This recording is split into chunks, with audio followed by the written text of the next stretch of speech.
Bonjour et bienvenue dans cette nouvelle vidéo. Aujourd'hui, nous allons tester à chaud la nouvelle fonction Canva d'OpenAI ChatGPT. C'est une option qui permet de travailler sur un document, donc pour l'instant c'est un texte ou un code informatique uniquement, tout en pouvant donner des ordres à ChatGPT pour la modification du document.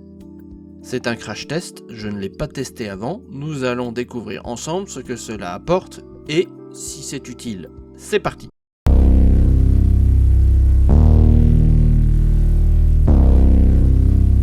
Donc nous voilà sur la page de blog d'OpenAI qui explique ce que c'est que Canva. Donc vous avez une première copie d'écran qui montre que nous avons dans Canva deux parties à l'écran.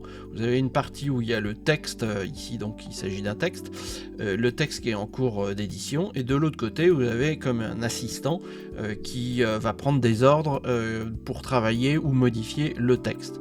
Donc ça c'est assez intéressant parce que effectivement habituellement on n'a que des ordres à donner et puis on voit un résultat dans une fenêtre de chat, mais ici on va avoir une zone qui est éditable manuellement, donc on va pouvoir taper des choses et aussi donner des ordres à ChatGPT pour faire des modifications sur le texte en même temps. Donc on a une partie édition manuelle et une partie commande, ordre donné à ChatGPT pour faire des actions sur le texte. Alors qu'est-ce qu'on peut faire avec cet outil, outre ce que je viens de dire? On peut lui suggérer des modifications, on peut lui demander d'ajuster la taille du texte, donc ça c'est très bien si vous voulez faire un post de blog ou quelque chose comme ça où il y a une limite sur le nombre de caractères. Vous pouvez changer un petit peu la complexité du texte, soit un texte avec des mots très basiques ou au contraire utiliser plutôt une syntaxe, une grammaire, des mots qui sont beaucoup plus recherchés. Enfin, donc polissage final, c'est juste vérification grammaire et orthographe, et puis la clarté du texte, sa cohérence, etc. Donc ça c'est vraiment la dernière étape qu'on va utiliser. Et puis il y a la possibilité, donc ça c'est plutôt effectivement pour les posts de blog, d'ajouter automatiquement des emojis à votre texte. Donc ça c'est pour la partie textuelle. Alors vous avez ici une belle présentation animée, c'est très bien fait, donc si vous avez envie de regarder un peu plus, vous pourrez regarder sur le blog d'OpenAI cette démonstration, mais on va le faire de toute façon. Et maintenant on va passer à la partie codage.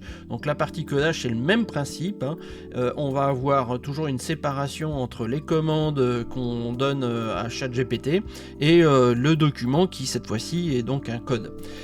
Donc on a un éditeur qui est spécial code qui va apparaître dans la partie Canva for Coding. Donc qu'est-ce qu'on peut faire avec ça? On va pouvoir lui demander de revoir le code, on verra ça dans la démo juste après. On va pouvoir lui demander d'ajouter des logs, donc ça veut dire quoi? Ça veut dire des instructions de debug en fait, tout simplement, pour afficher sur la console des valeurs de certaines variables intéressantes et capitales dans le programme. On va pouvoir lui demander de commenter le code à notre place, donc si on a un petit peu la flemme de commenter son code ou qu'on trouve que ça prend du temps, il va pouvoir le faire à notre place, on pourra regarder si ses commentaires sont pertinents et apporte de la valeur ajoutée, parce qu'effectivement on peut commenter du code, mais si c'est pour paraphraser ce que dit le code, ça vaut pas le coup. Donc on va voir si les commentaires sont pertinents, on va pouvoir lui demander de regarder s'il trouve des bugs et de proposer des corrections, et option intéressante, même si on verra ce que ça donne, si ça marche vraiment bien, on va pouvoir lui demander de porter un code vers un autre langage. Alors ici on n'a pas beaucoup de choix, même si ça peut suffire pour beaucoup de personnes, donc JavaScript, TypeScript, Python, Java, C++ ou PHP. Bon, on aurait peut-être aimé d'autres langages, mais voilà, on doit faire avec. Donc ici, comme tout à l'heure, vous avez une démonstration de ce que peut faire l'outil, mais bon, on va regarder ça ensemble. Qu'est-ce qu'il y a d'autre ? Ils disent que Canva est encore un petit peu dans ses débuts et donc il pourra y avoir effectivement des bugs ou des limitations. Donc on va regarder ça aussi ensemble.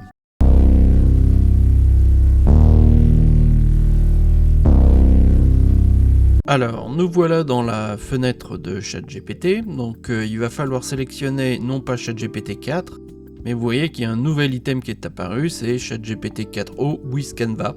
Donc c'est bien ça qu'il faut sélectionner. Alors vous allez voir que des fois ça suffit pas et on pourra avoir des petits soucis. Je vais lui demander, aide-moi à éditer un texte.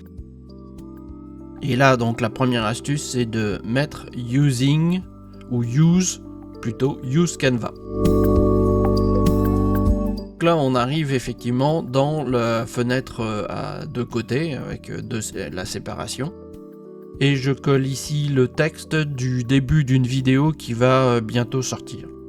Donc ici on a mon texte. Je vais pouvoir faire un certain nombre de choses, comme vous le voyez. Mais surtout je vais commencer par lui dire de vérifier l'orthographe et de corriger. Et la grammaire. Donc vous voyez que le texte est balayé par l'outil progressivement jusqu'à sa fin. Et il vous dit dans la petite fenêtre ChatGPT qu'est-ce qu'il a fait exactement, parce que des fois on ne sait pas ce qu'il a modifié. Donc des fois il vous apporte des précisions intéressantes pour savoir qu'est-ce qu'il a fait exactement. Donc dans cette petite fenêtre de commande, vous allez pouvoir lui donner des ordres sur ce que vous voulez faire sur votre texte. Donc là par exemple je vais lui dire je veux adapter ce texte pour présenter une vidéo sur le même sujet pour que ce soit bien clair dans son esprit. Donc je vais lui dire peux-tu adapter le texte en conséquence. Voilà, on va voir ce qu'il va faire. Donc vous voyez qu'encore une fois le texte est balayé avec, et donc vous avez une nouvelle version. Alors ok, on peut regarder quelles sont les options sur le côté. Vous avez une autre possibilité, c'est tous ces petits icônes, donc c'est ceux qu'on a vus dans le blog. Donc on va les tester un par un. On va commencer par suggérer une modification. Alors il ne faut pas oublier de cliquer 2 fois sur l'icône, une première fois pour activer l'option et une deuxième fois pour valider que vous la voulez bien. Alors quand vous utilisez cette option, cette première option, il vous met tout un tas de suggestions ici, de modification du texte. Si vous êtes d'accord, vous faites appliquer. Donc je trouve ça pas mal parce que effectivement, si vous n'êtes pas d'accord, vous ne sélectionnez pas appliquer et puis vous restez avec votre texte original. Et il se débrouille tout seul. Donc des fois il vous dit donnez un exemple, puis il va chercher lui-même l'exemple. Alors ça sera peut-être pas le bon parce qu'ici je lui ai pas donné beaucoup de contexte, mais il se débrouille pas mal sur ce texte. J'ai vérifié hors caméra après l'enregistrement et donc les propositions sont plutôt pas mal pour quelqu'un qui ne sait pas le contenu total de la vidéo. J'ai appliqué toutes les modifications qu'il m'a proposées. Donc vous pouvez faire pause si vous voulez lire les textes de ce qu'il me propose. Alors vous remarquez que c'est en anglais, malgré que j'ai configuré l'outil pour qu'il me réponde en français. Toutes les suggestions sont en anglais, mais il sait quand même travailler sur mon texte en français, donc c'est l'essentiel.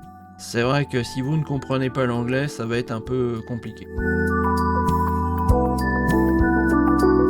On va regarder une autre option, donc qui est la longueur du texte. Donc vous pouvez soit le rallonger, du plus long ou vraiment beaucoup plus long, ou alors au contraire le raccourcir. Donc là je lui ai demandé quelque chose de très très long, et ça me donne ça. Donc vous voyez que là il arrive à la fin de l'ancien texte, et puis ça continue, donc il m'a rajouté des choses. Alors c'est assez extraordinaire, parce que comme il connaît pas le contenu de la vidéo, il a un peu baratiné, brodé autour.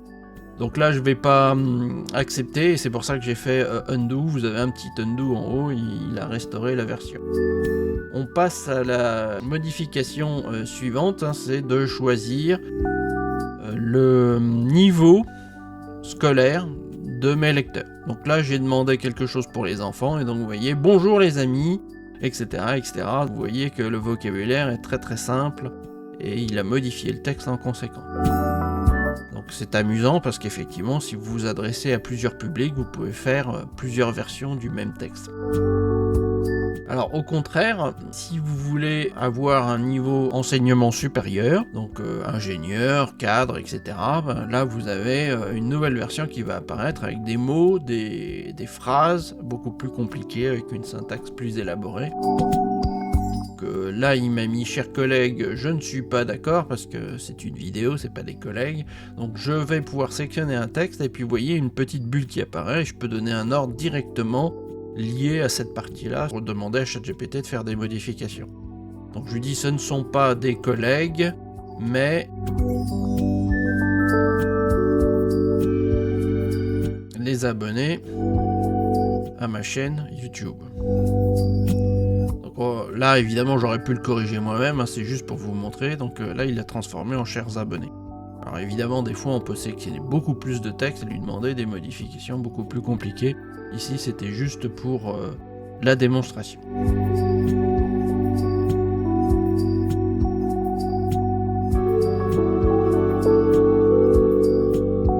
Donc vous voyez, vous pouvez rajouter du texte à la main, hein, le texte est éditable, vous pouvez aussi bien lui demander de faire des modifications et les faire vous-même.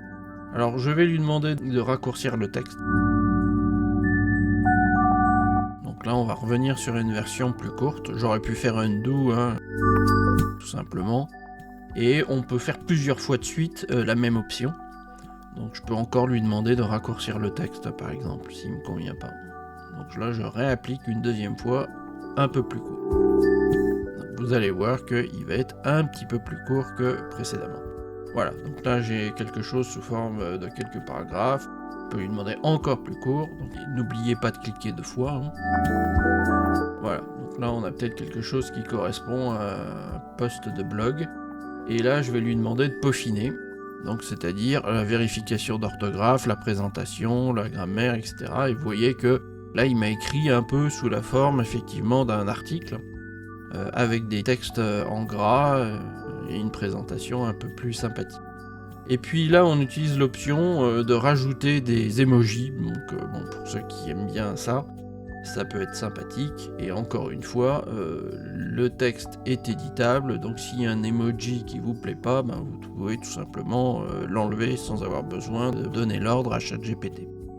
Voilà un petit peu pour les possibilités de Canva sur des textes. Donc vous voyez, vous avez tout l'historique de ce que vous avez fait sur le texte, et puis ici vous pouvez lui demander de copier la version finale dans le presse-papier et puis aller mettre ça dans votre blog.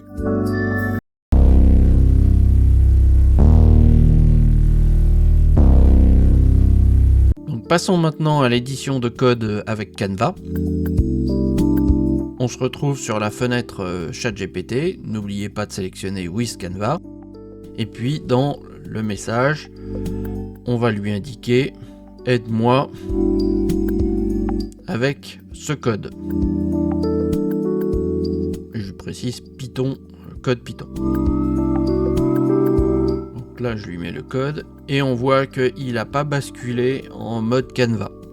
Donc c'est un petit peu pénible parce qu'on a sélectionné ChatGPT with Canva et il ne le fait pas. Donc il va falloir utiliser encore une fois la syntaxe bien spécifique qu'on a utilisée pour le texte. Aide-moi avec le code Python et utilise. Donc là il faut toujours mettre use Canva. Et vous voyez que là on est passé en mode Canva. On se retrouve avec un éditeur de code qui indique les numéros de ligne, et puis là il est en train d'analyser mon code, donc vous voyez que ça tourne un peu sur la partie gauche. Donc, voilà, il a terminé. Donc là on va pouvoir faire des choses. Il y a les petits icônes sur le côté qu'on va pouvoir tester. Alors commençons. Première option, porter vers un autre langage. Donc vous voyez, on retrouve tous les langages qu'il y avait dans le post de blog de OpenAI. On va tester ça en dernier. Ensuite, on a corrigé les bugs, ajouter des logs et ajouter des commentaires. Alors je vais lui faire ajouter les commentaires, donc vous voyez qu'il les rajoute progressivement.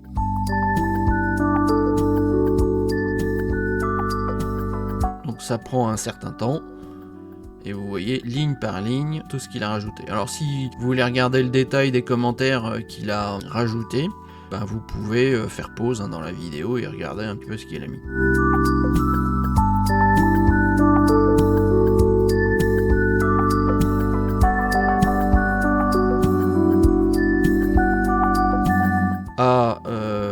La correction de bug. Il est en train de scanner tout mon code pour voir s'il trouve des bugs.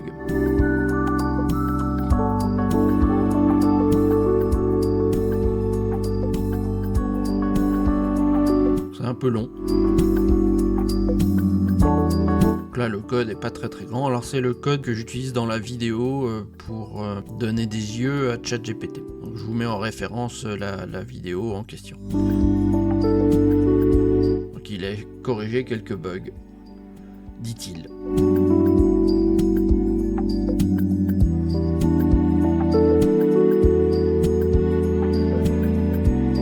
Donc maintenant on rajoute des logs. Donc lui il appelle ça dans la traduction française des journaux. Donc il rajoute des printf, des prints, pardon. Je suis pas en langage C, je suis en Python. Donc il rajoute des prints de variables ou de données qui sont particulièrement intéressantes à certains endroits stratégiques du programme. Donc effectivement, si on n'a pas trop envie de le faire à la main, parce que c'est quand même assez pénible de faire cela, bah, ça peut être assez pratique de lui demander de le faire automatiquement. Donc ça c'est une option qui marche pas mal. Et vous voyez, il rajoute pas mal de choses. Alors option suivante, revue de code. Donc c'est un peu comme tout à l'heure les suggestions sur le texte, il nous propose un certain nombre de choses. Donc là il me dit que j'ai une boucle infinie et que j'aurais pu utiliser des threads. Que c'est une bonne remarque. Maintenant j'ai voulu faire quelque chose de simple. Ensuite il me dit que j'ai utilisé une région pour la copie d'écran qui était en dur. Et que j'aurais pu au contraire mettre des paramètres. Donc vous voyez, à chaque fois vous pouvez faire appliquer.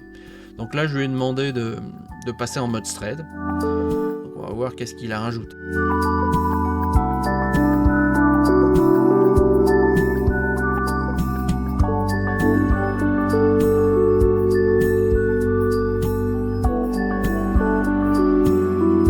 Donc c'est là que ça va devenir intéressant puisqu'il y a le while. Vous voyez, il a transformé le while. Et il a rajouté les threads dans le main. La proposition suivante concerne le 0.2 qui m'a dit que ça serait mieux de le rendre configurable. Donc tout simplement qu'est-ce qu'il va faire, hein, j'imagine il va rajouter une variable. Alors on va regarder ça. Bon, je pensais que ça irait un peu plus vite. L'animation finalement est bien parce que ça nous fait patienter.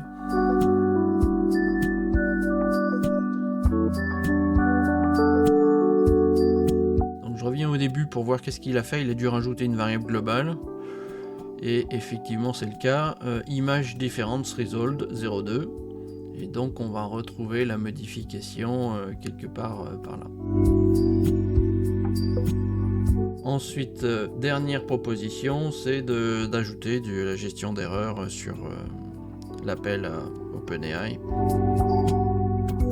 Donc encore un peu de patience. On a le scan du code et on arrive à l'endroit intéressant.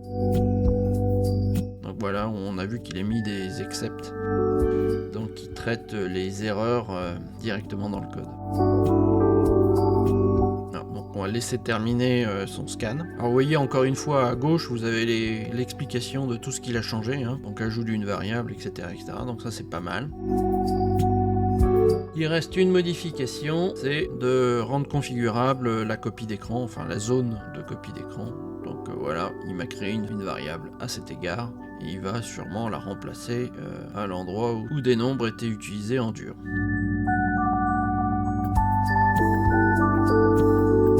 Donc à la fin, le code aura été quand même assez modifié. Certains pourraient ne plus le reconnaître d'une certaine manière.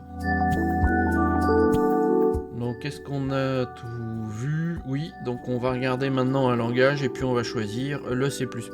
On va voir ce qu'il nous fait à partir de là. Alors effectivement, ça ressemble bien à du code C++ et la conversion est assez rapide. Donc c'est assez extraordinaire. mais on s'aperçoit que l'appel à la librairie OpenAI, par exemple, je vais pas regarder en détail, mais ça manque. Donc la conversion est imparfaite, alors tout simplement parce que je pense qu'il n'y a pas de binding pour accéder à ChatGPT en C++. Je pense que c'est ça le problème. Mais ce qui ne me plaît pas ici, c'est qu'il a oublié quelque chose et il ne me l'a pas dit. Donc, enfin, il a oublié ou il n'a pas réussi à convertir quelque chose et il ne me l'a pas dit. Ça aurait été agréable qu'il me dise voilà, j'ai fait la conversion, mais telle ou telle fonction, je n'ai pas pu la convertir parce qu'il n'y a pas d'équivalent en C++, etc.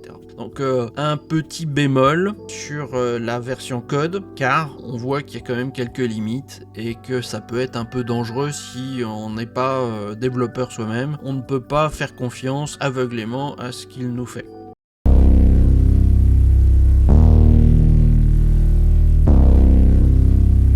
Alors voici venu le moment de la conclusion. Alors que dire de cette petite expérience, de ce petit crash test? Eh bien c'est assez bluffant ce qu'il offre comme possibilité. Néanmoins il y a quelques pièges. Le piège pour arriver à rentrer dans le mode Canva.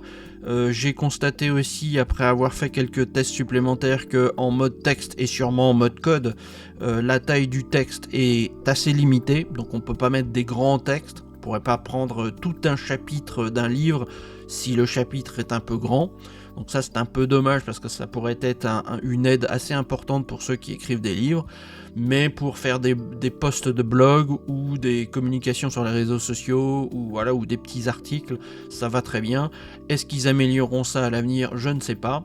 On a vu aussi une limite un peu inquiétante dans la version code, puisqu'il a omis certaines fonctions, a priori une, il faudrait que je regarde s'il y en a d'autres qui ont été aussi supprimées, mais il a omis une fonction, il aurait pu me le dire, il aurait pu me faire part de ses difficultés et me dire attention, j'ai pas pu convertir telle ou telle chose. Donc la conversion d'un langage à un autre, à mon avis, c'est bien pour des choses extrêmement simples, mais dès qu'on a des cas un peu compliqués, un peu plus élaborés, ça va être difficile d'avoir une bonne conversion. Donc ça sera plus une aide qu'un outil magique qui transforme un code dans un autre langage. Pour l'instant, c'est mon opinion sur Canva.